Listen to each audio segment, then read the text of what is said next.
Bienvenue à toutes, bienvenue à tous. Nous sommes ravis de vous retrouver ce dimanche matin sur le plateau de Sagesse bouddhiste pour une émission spéciale que nous avons souhaité dédier à la journée du droit des femmes qui aura lieu mercredi prochain. Nous sommes allés à la rencontre de Simone Jiko-Wolf, une des rares abbesses à la tête d'un monastère bouddhiste zen. Niché au cœur d'un écrin de verdure, le temple de Kosetsuji est entouré de forêts et de pâturages propices à la pratique du zen, ouvert à tous ceux qui souhaitent vivre et pratiquer au rythme du temple, que ce soit pour une journée ou encore pour la durée d'une retraite. Alors, quelle est l'histoire de ce temple? Comment fonctionne la communauté? Quelles cérémonies y sont célébrées? C'est ce que je vous propose de découvrir sans plus attendre dans ce documentaire.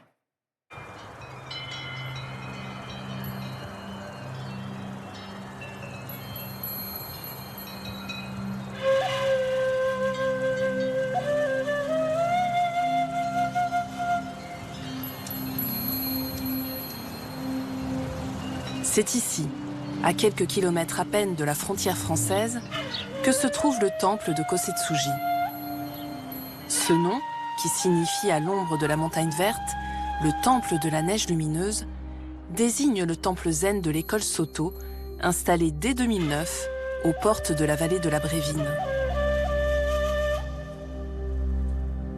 L'histoire du temple, elle a germé tout naturellement après avoir créé le centre zen dans la ville de La Chaux-de-Fonds, qui est un lieu de pratique qui, lui, a aussi une vocation, en fait, de petit temple dans la ville, puisqu'on fait autre chose que zazen et partir au travail. Donc, il y a le zazen pour les gens qui travaillent, mais il y a aussi le rythme de manger la genmai, la soupe de riz, de faire les cérémonies, etc. Mais bien sûr, c'est un peu petit, c'est même trop petit pour faire des retraites. Alors on devait toujours louer des maisons à l'extérieur. Et puis on a décidé de trouver notre propre lieu. Et puis ce lieu s'est présenté ici, pas très loin de La Chaux-de-Fonds, et c'était l'idéal. J'ai décidé de sauvegarder le plus possible le caractère de cette maison et de créer à l'intérieur les espaces dont un temple a besoin. Ça veut dire un seau d'eau, un lieu pour la pratique de zazen, ce qu'on appelle un hato, un lieu pour les cérémonies, et puis il fallait un réfectoire, une salle d'études, et tout ça a été créé. Le temple abrite aujourd'hui une communauté qui se veut ouverte, mais ancrée dans la tradition, constituée d'une quinzaine de moines et nonnes. Jiko-Wolf est une des rares femmes à la tête d'un centre zen. Le fait d'être une femme dans toutes les religions, ça a été un problème, puisque ça se transmettait en général par les hommes. Mais les femmes ont quand même toujours eu leur place. Et puis est-ce que c'est une entrave ou une facilité? Moi, je pense qu'on peut... Ça dépend de soi-même. Ou on en fait une entrave, et ça nous arrête, ou ça devient une force. Quelque chose de la maturité se fait peut-être plus rapidement. On comprend peut-être un petit peu plus rapidement que la pratique est au-delà de l'homme et de la femme. Et que dans un dojo, quand on est assis en zazen, on est tous nature de Bouddha. Et toucher sa vraie nature nous permet d'être ouverts, libres et plus déchirés par les conflits, la dualité.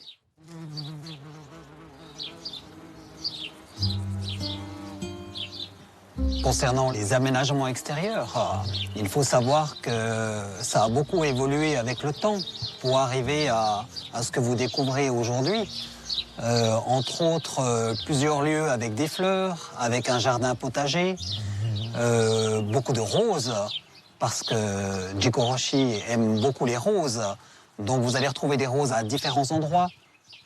Et aussi des espaces aménagés comme celui-ci, où c'était vraiment une réalisation que l'on avait voulu avec ce qu'on appelle des poutres de chemin de fer, qu'on a aménagé ici, puisqu'il y avait aussi une problématique de terrain, de pente qui allait en descendant, qu'il fallait absolument stopper, puisque l'hiver, nous avons beaucoup de neige, donc les terrains peuvent bouger.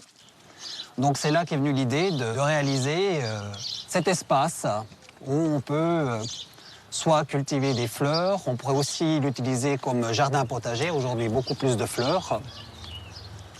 Et ce que vous remarquez, c'est, je dirais, c'est la biodiversité, c'est-à-dire que vous avez beaucoup d'abeilles, beaucoup de papillons, il y a beaucoup de vie se passe ici.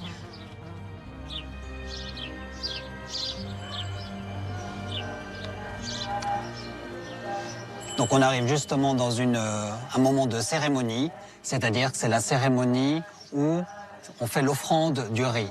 C'est-à-dire que le riz que l'on va manger à midi, on le consacre.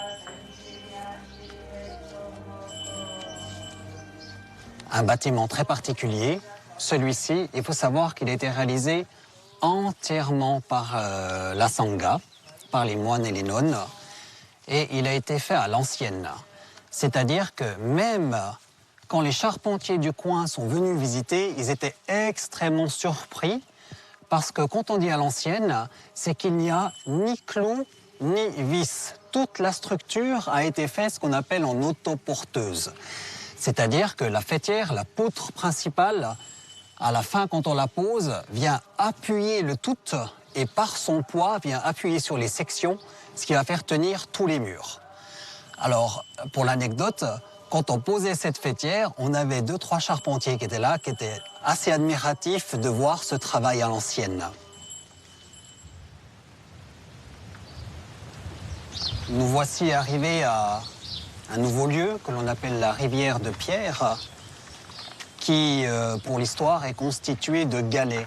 Et ces galets proviennent de à peu près toutes les rivières de Suisse. C'est-à-dire que nous avons rencontré quelqu'un qui, durant toute sa vie, a collectionné ces galets et qui nous les a donnés. Et on ne savait pas quoi faire, vu ce tas de pierres. On s'est dit, nous allons utiliser ces galets, vraiment les utiliser en tant que tels pour les mettre en valeur. Et c'est de là qu'est né cet espace, je dirais, dédié aussi à se laisser emporter dans le paysage, constitué d'un mariage entre le minéral et le végétal. Et vous constaterez que vous avez là aussi beaucoup de vie, beaucoup de papillons, beaucoup d'abeilles. Donc ça foisonne de vie.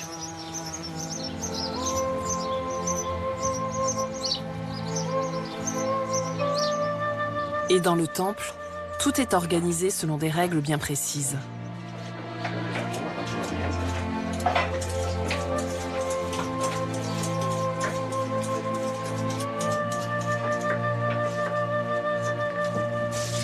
Nous avons des procédures à suivre, effectivement, parce que nous sommes dans l'harmonie du temple.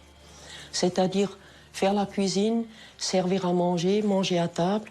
Tout ça, c'est une cérémonie, comme les autres cérémonies le sont. Et on est toujours en harmonie avec le reste de la vie du temple. Pendant que certaines personnes feront zazen, peut-être je serai à la cuisine. Ou pendant qu'une cérémonie se fait, je vais peut-être quitter la cérémonie avant et venir ici pour préparer le repas, pour qu'il soit servi chaud. Comme dans tous les autres gestes que nous faisons dans le temple, plus c'est beau et harmonieux, plus ça aide les personnes à se concentrer. Si on sert un plat joliment, les gens qui vont manger à table en silence, ils vont tout de suite avoir une autre attitude. Magali s'occupe quant à elle du bon déroulement des cérémonies. Et nous allons faire 3 prosternations, des prosternations signifiant que vous allez mettre la tête contre le sol et lever les mains. Comme d'habitude.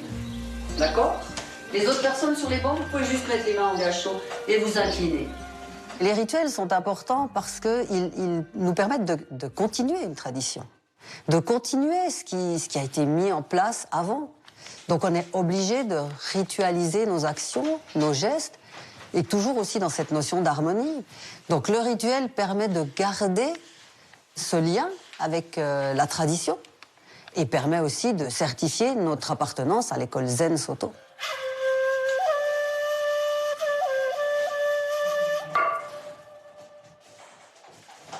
Nous avons une cérémonie de Shuso, Hosen Shiki. C'est un mondo question-réponse. C'est une cérémonie qui se fait par un moine ancien, qui est vraiment engagé dans la pratique, et c'est une étape pour lui. Donc cette cérémonie aura lieu demain, et elle doit être certifiée par une personnalité du zen japonais. En l'occurrence, c'est le Sokan, le révérend Shoten Minegishi, qui est le représentant de l'école Zen Soto en Europe, qui vient spécialement pour assister à la cérémonie et pour la valider.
C'est une joie, une grande joie de conduire un disciple jusque-là et que le disciple fasse le pas, décide de un pas de plus pour aider les autres, pour être au service du Dharma.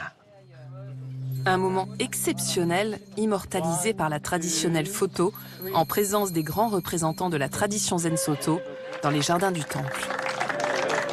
Here, Kosetsuji has a special place. Ici, Kosetsuji, c'est un endroit vraiment spécial, dans lequel nous pouvons ressentir un air frais très agréable. Il y a de belles montagnes, de belles rivières et des jolis chants d'oiseaux.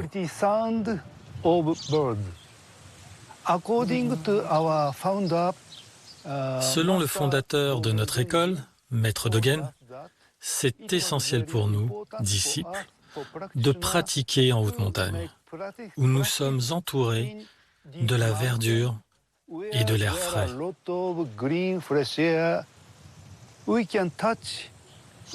Nous pouvons toucher l'essence de la nature ici.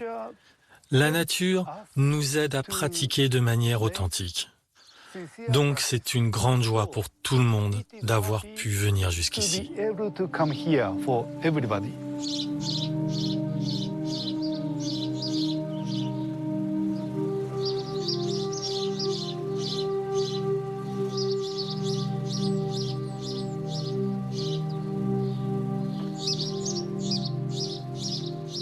C'est la fin de cette émission dans laquelle nous avons souhaité rendre hommage aux femmes. Nous nous quittons sur ces très beaux sourires. Vous pouvez la retrouver pendant 1 mois sur la plateforme France TV. Nous vous souhaitons une très belle journée. À la semaine prochaine.